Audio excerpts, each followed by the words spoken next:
साल था 1971। देश में आम चुनाव हुए और प्रधानमंत्री इंदिरा गांधी रायबरेली से चुनाव लड़ी। उनके सामने थे समाजवादी नेता राजनारायण। चुनाव में इंदिरा गांधी जी ने बड़ी जीत हासिल की, लेकिन कहानी यहीं नहीं खत्म हुई। राजनारायण ने इलाहाबाद हाईकोर्ट में एक याचिका दायर की। उनका आरोप था कि प्रधानमंत्री ने चुनाव के दौरान सरकारी मशीनरी का दुरुपयोग किया, जरूरत से ज्यादा पैसे खर्च किए और सरकारी अधिकारियों से मदद ली। जी हाँ दोस्तों, यह मामला जस्टिस जगमोहन सिन्हा की अदालत में चला और आखिरकार 12 जून 1975 को फैसला आया। इलाहाबाद हाईकोर्ट के जस्टिस सिन्हा ने इंदिरा गांधी को 14 में से 12 आरोपों में बरी कर दिया, लेकिन 2 मामलों में उन्हें दोषी ठहराया।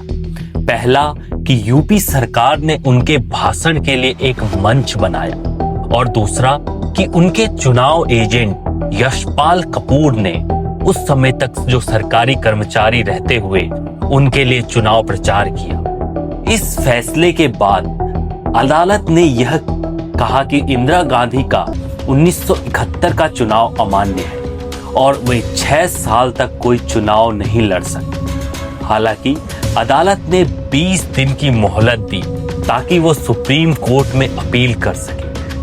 23 जून 1975 को सुप्रीम कोर्ट में सुनवाई हुई। Justice VR. कृष्णन अय्यर ने एक शर्तों वाला स्टे ऑर्डर दिया। इंदिरा गांधी प्रधानमंत्री तो रह सकती थी इस ऑर्डर के अनुसार, लेकिन संसद भी जा सकती थी, लेकिन वे वहां वोट नहीं दे सकती थी और ना ही वे वेतन ले सकती थी। इसका साफ मतलब था उन्हें इस्तीफा दे देना चाहिए था।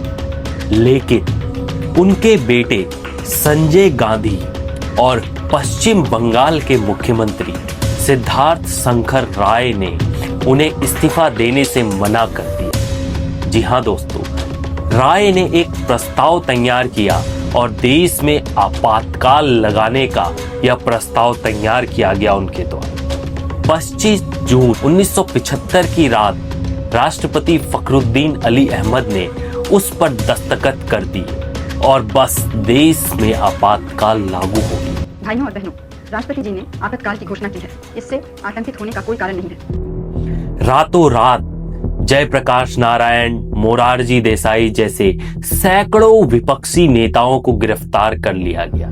सभी नागरिक अधिकार निलंबित कर दिए गए। लगभग 36,000 से ज्यादा लोगों को मीशा कानून अर्थात maintenance of internal security act के तहत जेल में डाल दिया गया। कहा जाता है सुप्रीम कोर्ट में आसानी से इंदिरा गांधी को बरी कर दिया जाता अगर वो सुप्रीम कोर्ट में इस मामले को लेकर जाती, क्योंकि आरोप बहुत छोटे थे।